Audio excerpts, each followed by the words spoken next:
ngayong gabi. Paano naging matatag ang negosyong ito sa kabila ng iba't ibang hamon? Paano natanggap ni Jen ang katotohanan 5 beses siyang tinangkang ipalaglag? Ang unfair. Mga time na yon, sinabi ko talaga sa kanya na, sana tinuluyan mo na lang ako. Paano nalabanan ni Jonathan ang pambubuli sa kanya? It was hard for me. Sundan ang kanilang kwento sa Sure Win!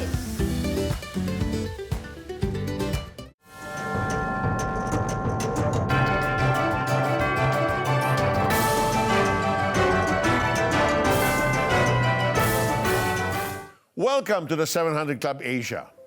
Pakiramdam mo ba nang hihina o natatalo ka na dahil sa dami ng mga problema? Naku, relate ako sa tanong na yan, Brother Peter, no? Yung natatalo sa buhay, I really felt like a Kasi loser. it's one after the other. Oo, parang I really felt like a loser as a kid. Kasi mula yata prep or grade 1 hanggang mga grade 3, I was bullied. Oh Every my. year by different classmates, especially sa school service namin. Ganong Oh. level. I really felt like, what's wrong with me? I'm such a Early in loser. the morning sa school bus na you already experienced that. And pauwi din. Tapos nabubuli pa ako sa classroom. Oh So hanggang my. sa umuwi. So yon, yung ganong parang loser yung feeling ko talaga. So how did you overcome? Si Jesus. Matanda na ako, di ba? Madaming scars yun eh. Oo. So madaming kinailangang i-undo si God sa heart ko. But, you know, thank you, Jesus. Ikaw may ganun ka ba, Brother Peter? Not really loser, but I always wanted to measure up, especially sa galing ng basketball. Yung bang, I don't know if I was hard on myself or I just felt others were a lot better than me. So I would stay up and practice and shoot. Yung ganun ba, di naman siguro loser yun, pero parang ganun din yun, no? Parang you trying to prove something like that. Right. Well, tulad natin, dumaan din sa matinding pagsubok ang mag-asawang ito bago naging sure win ang kanilang negosyo. Ano-ano kayang pagsubok ang kanilang hinarap at paano sila nagtagumpay? Panoorin natin ang kanilang kwento. Nagtatrabaho bilang call center agent si Raymond at si Joanna naman bilang head nurse. Dahil dito, bihirang magkita ang isa't isa. Ang pinaka-challenge doon yung nga, hindi kami nagkikita, yung time namin together nawawala. May pinagdaanan talaga kaming yugto ng aming pagsasama na dahil hindi kami nagkikita, ako personally, sabi ko, babe, I don't feel love, sabi ko sa kanya. Ang kagandahan po is, ang aking asawa po ay gumawa ng paraan para mapunan niya yung pangangailangan ko doon sa aking love language. Taong 2020, sa panahon ng COVID-19 pandemic ay nabigyan ng pagkakataon si Raymond na mag-work from home. Dito nagkaroon ng pagkakataon si Raymond na mapunan ang oras na nawala sa pamilya. Subalit, panibagong pagsubok ang kanilang pinagdaanan nang manalasa ang bagyong Ulysses. There was this one instance wherein yung anak ko ay nagtatanong sa akin, sabi, Dad, are we going to survive this flood? Are we going to survive this pandemic? Are we gonna die? Yun yung tanong ng aking anak. Sabi ko lang sa anak ko, no, God is with us. He will never leave us and He will never forsake us. What we're gonna do today, magpe-pray tayo. Ang asawa ko kalmado lang. The Lord is in control, which is true. And those are exactly the words that I needed to hear those moments. Nagpanik ako, sa madaling sabi. Pero ganun pa man, dahil nga kinomfort din po kami ng Panginoon through praying. And He's above the flood. He's the authority above everything else or above everyone else. Kaya kako, bibigay ko lang yung trust, yung hope ko sa aking Panginoon, and I know He will take care of us. Hindi naman sila binigo ng Diyos. Nakatanggap sila ng mga tulong sa kaibigan, pamilya at churchmates. Hindi nagtagal, nakapag-isip sila ng bagong ideya upang kumita. Ito ang salted egg potato chips na specialty ni Joanna. Naging simula ito ng kanilang negosyong pinangalanan nilang Erin's Salted Egg Potato Chips. Nung panahon na yun, si Erin pa lang talagang anak namin eh. So lahat ng mga pagpupursige namin para sa kanya, kaya pinangalan namin sa anak namin na si Erin. To our surprise, siguro mga 99.99% ng tao is talagang nasarapan. At Doon, nag-start na yung aming business. Sige, gawin na natin. Gawin na natin yung business na to. Let's do it online. Kung wala talagang Diyos sa buhay mo, kahit anumang iput up mo, business man yan, kahit magtrabaho ka sa relationship mo, pag wala ang Diyos sa buhay mo, hindi yan magbo-boom. That blessing ng aming business ay naka-reach out ng maraming tao. Blessing din para sa kanila ang magkaroon ng mas maraming oras sa pamilya at sa paglilingkod sa Diyos. Napakasaya po kasing magserbisyo sa Panginoon. Kasi kapag minahal mo siya, kapag pinagsilbihan mo siya, umaapaw ang biyaya sa iyo. Pero naniniwala ako, si Lord, kami ang pinili dahil gusto namin din na maitaas yung pangalan niya sa business po namin. Sa biyayang tinatamasa at tagumpay mula sa Diyos, ito ang kanilang napatunayan. Ang Panginoong pinagsisilbihan ko po ay tapat. He is faithful. May mga panahon na nagkukulang ako bilang isang Kristiyano. Ganun pa man, ang pag-ibig niya hindi nagbabago. Diba? Unconditional. Si Jesus po para sa akin, siya nga talaga yung everything. Wala ka nang hihilingin basta si Jesus ay nasa tabi mo. Gusto ko lagi kong kasama ang Panginoon. Dahil pag nandyan, there's provision, there's protection, there is this freedom, there's this peace in your life na kahit na dumaan ka sa mga pagsubok ng buhay, hindi ka niya iiwan. Talagang pagkasama mo si Lord, yun ang sure win. Pag nasa presensya ka ng Panginoon, kahit anong pinagdadaanan mo, sure win dahil kay Lord. You notice when Raymond spoke to their daughter, when Raymond spoke to the wife, no? He comes from a point of victory. He comes from a point of faith na, no. We have a God who is in charge of our lives. He is over the flood. He will take care of us. Sabi niya, kung walang Diyos, maski na anong gandang product lagay mo online, hindi magte-take off yan. But when God is with us, then it's a different story. And they experience that. Nakita natin sa kwento ni na Raymond at Joanna na pinatatag sila ng mga pagsubok. Mas lalo silang tumibay at kumapit sa ating Panginoon.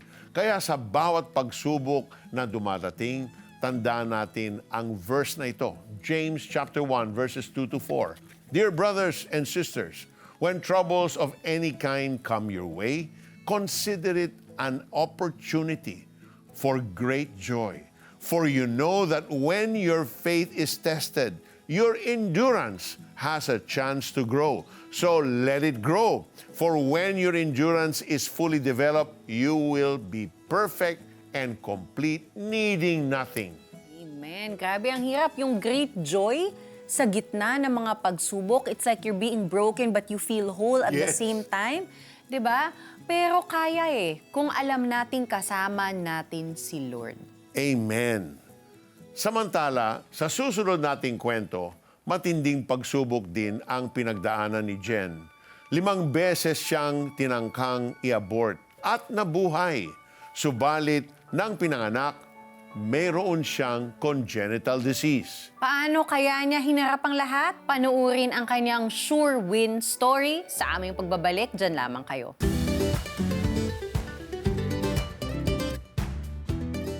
Grabe! Yung inaantok na ako tapos ito mapapanood ko. Sana lagi papaalala sa akin ni Lord na ang galit na nasa puso ko may solusyon. Maraming salamat din po dahil tinuruan niyo ako kung paano patawarin ang asawa ko. Kailan ba natin huling sinabi sa isa't isa? Yung I'm sorry, Tsaka, yung I love I you. love you. Gusto mo bang maging bahagi ng programang Kapupulutan ng Aral ng Pagpapatawad at Nagbibigay Pag-asa? Partner with CBN Asia. Sa iyong 1,500 pesos donation, may pagpapatuloy natin ang pagpapalabas ng mga bagong tanikala Holy Week specials at iba pang makabuluhang programa ng CBN Asia. Plus, you will receive an exclusive gift, the director's cut of Kampihan and the comedy drama Senior Moment in a USB flash drive with bonus tracks. Scan the QR code or visit cbnasia.com/give to send your donation. Become a CBN Asia partner today. Dear friends at Victory, CBN Asia celebrates with you on your 40th year of honoring God and making disciples. God bless you.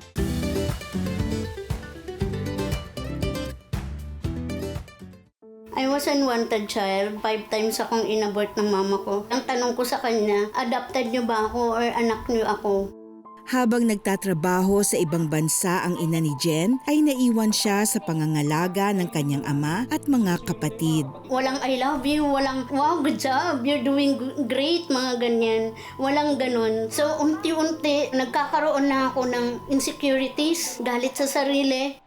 Sa gitna ng masalimuot niyang sitwasyon, nakatanggap siya ng liham mula sa kanyang ina na naglalaman ng isang katotohanan. Sabi niya, sorry daw kasi bata pa daw siya that time at ayaw niyang pakasalan yung papa ko that time. Out of wedlock kasi yun eh. Ang pakiramdam ko that time, masakit, pero pilit ko siyang sinusuppress kasi wala na akong magagawa. Bukod sa emotional baggage, dala-dala rin ni Jen ang isa pang pasanin. Ipinanganak siyang may blue baby syndrome at congenital heart disease. Sinasabi ko talaga sa sarili ko, pangit-pangit mo. Wala namang taong magkakagusto sa'yo. Sana kinuha mo na lang ako, sana tinuluyan mo na lang ako. Upang takpan ang nararanasang pighati ay nagsumikap siya sa pag-aaral. Nang makabalik ng Pilipinas ang kanyang ina, isang araw ay na mild stroke ito. Mga time na yon, sinabi ko talaga sa kanya na, tapos ngayon, ako pag-aalagain mo sa'yo. Parang ang unfair. Kasi ako, hindi mo ako inalagaan nung nasa sinapupunan mo ako.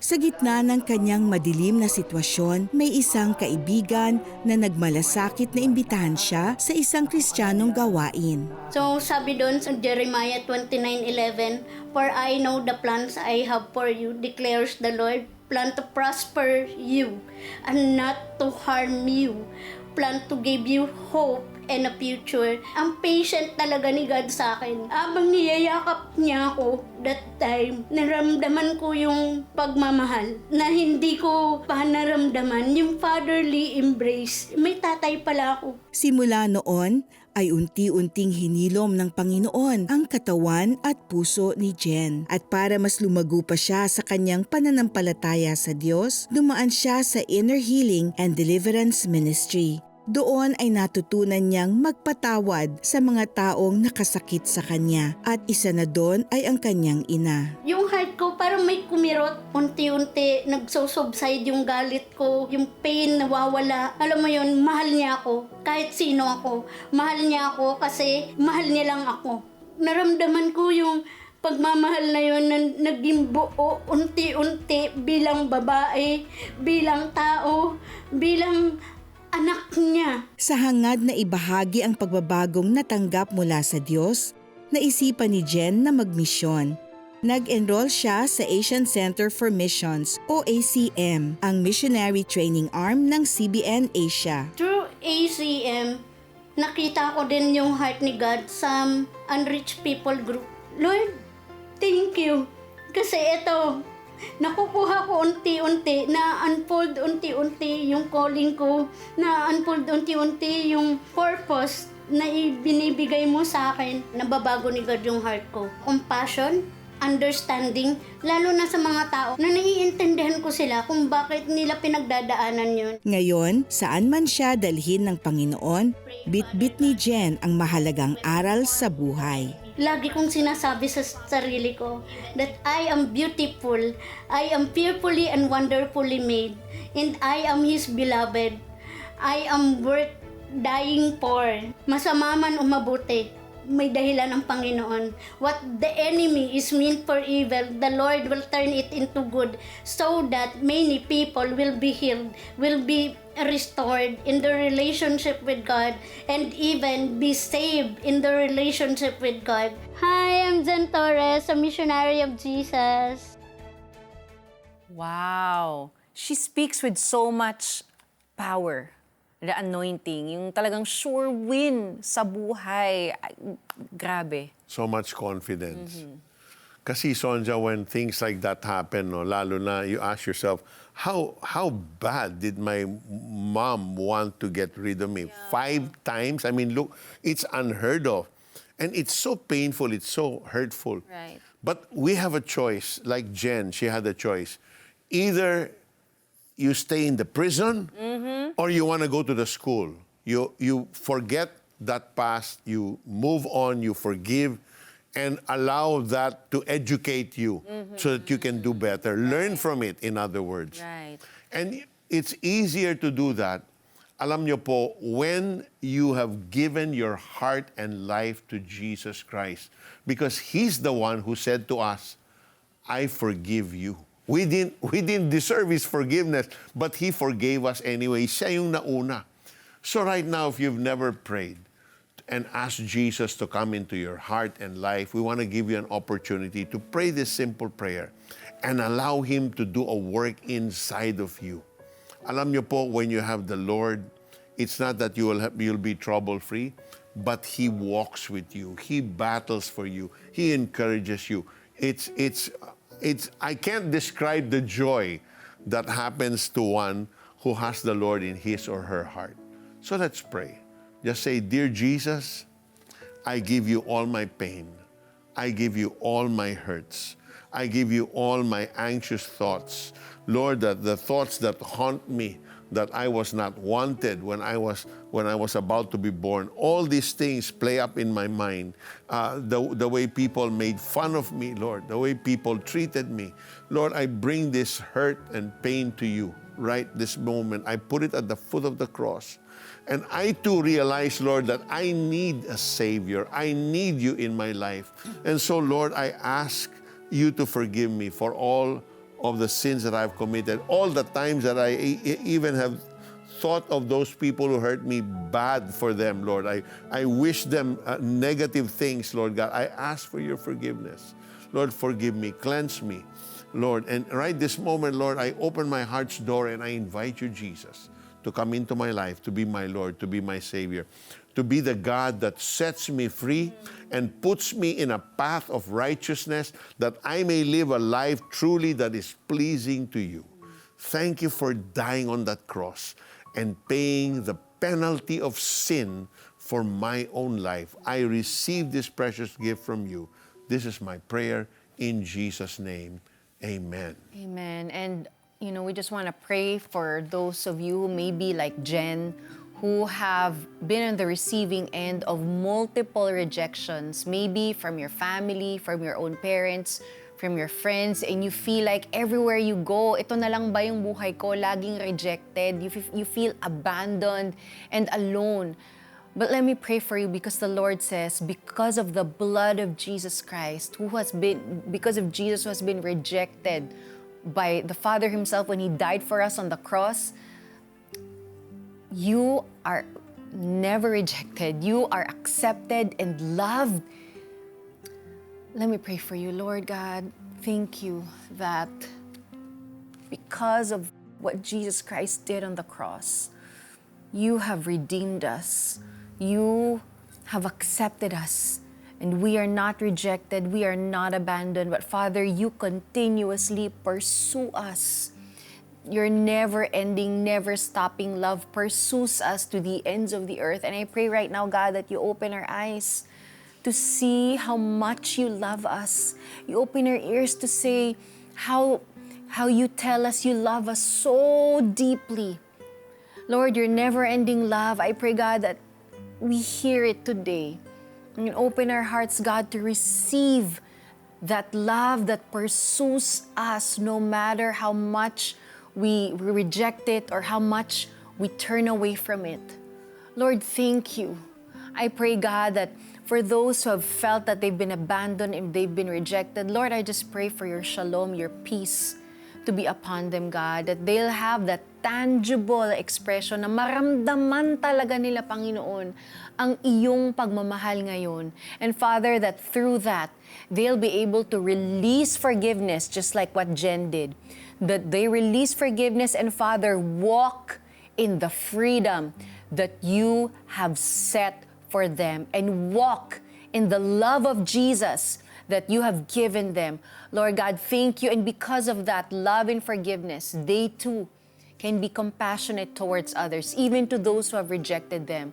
Father, I pray for your grace to be upon them, that what the enemy has meant for evil, God, you have turned it for your glory. And I pray that they'll never again feel rejected or abandoned, because Jesus you are with them. In Jesus' name we pray. Amen. Amen. Amen.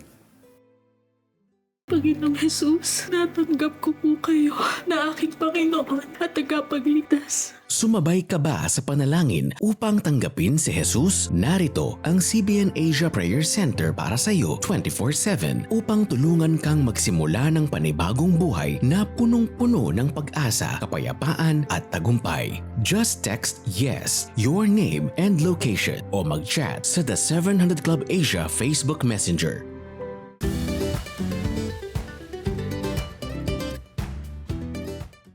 Hello, this is Peter Kairos. On behalf of the CBN Asia family of ministries, I want to express our gratitude to our donors and partners who continue to support our mission to proclaim Christ and transform lives. Your generosity means a lot to us and to the people we serve. Those who gave 100, 200, 500, 5,000 and more, whatever amount you gave, God sees your heart of generosity. Thanks to your support, we are able to help the poorest of the poor, share stories of love, hope, and redemption, comfort the broken and hurting, equip missionaries, empower the next generation, and produce music that celebrates the love of God. Maraming salamat po. If you're not yet a partner, please visit cbnasia.com/give to learn how you can send your support today. May God, the Lord, bless you abundantly as you honor Him with your giving.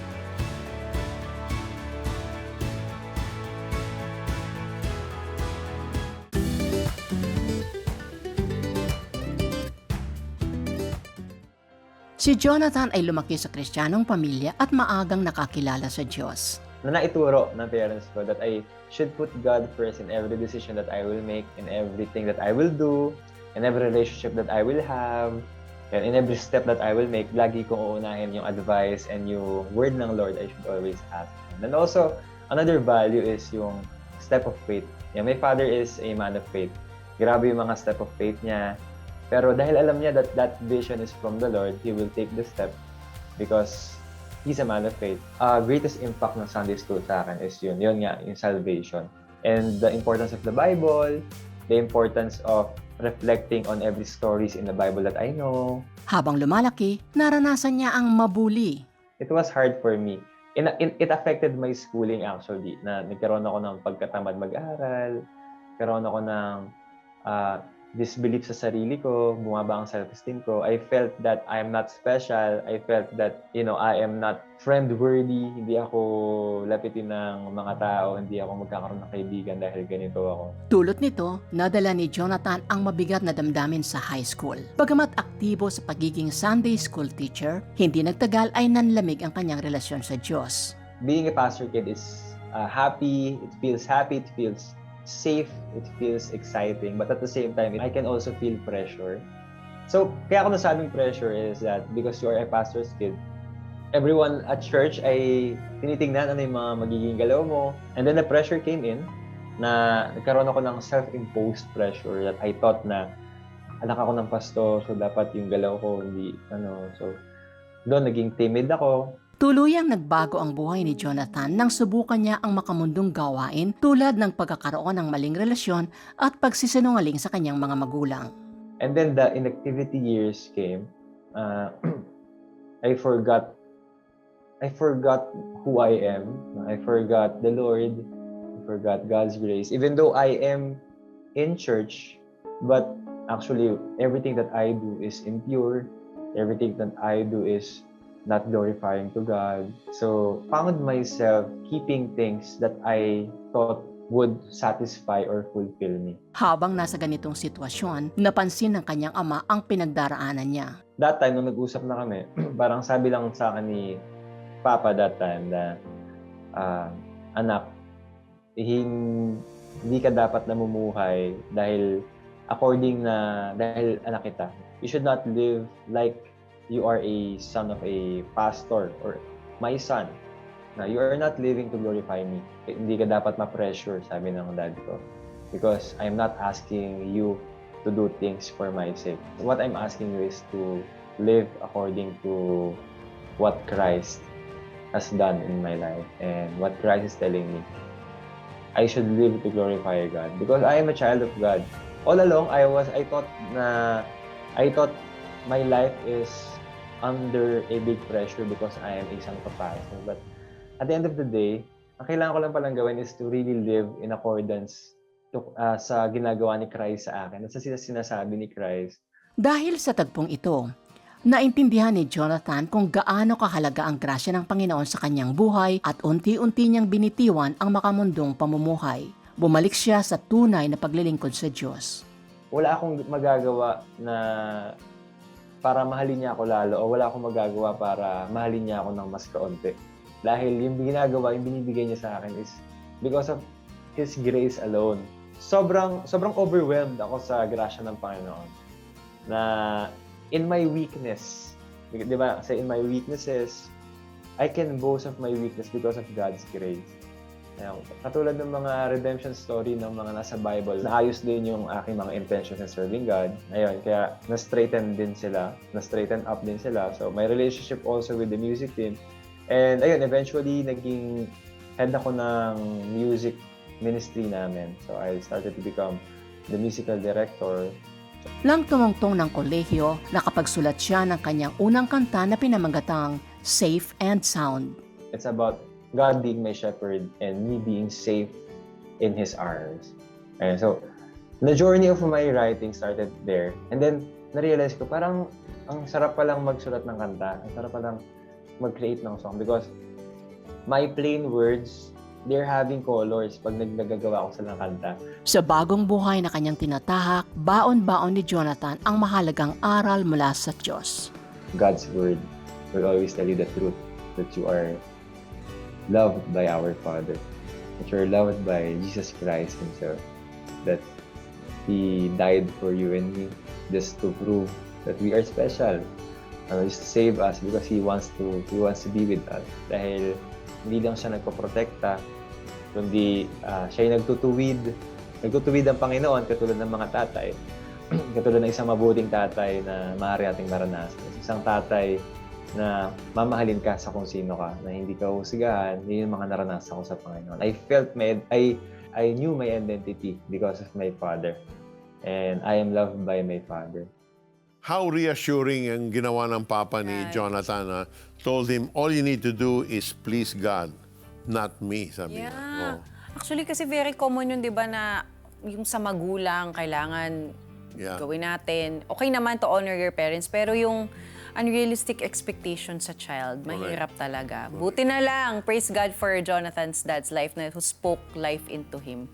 Para maging sure win tayo sa buhay, matuto tayong magpatawad. Magpasalamat. Manalangin. At magtiwala sa ating Panginoon. Kasama natin siya sa anumang pagsubok sa buhay. Sabi nga niya sa Joshua 1:9, "Have I not commanded you, be strong and courageous? Do not be afraid, do not be discouraged, for the Lord your God will be with you wherever you go."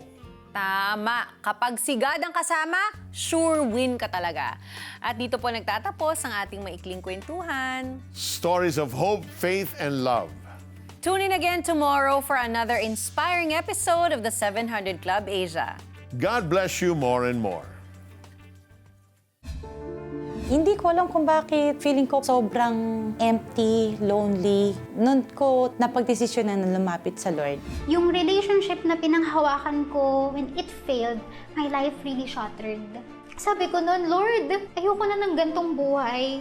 I want to experience you. Lumaki po ako talaga na may galit sa papa ko. Yung talagang nagpalubog sa akin, I want something new in my life.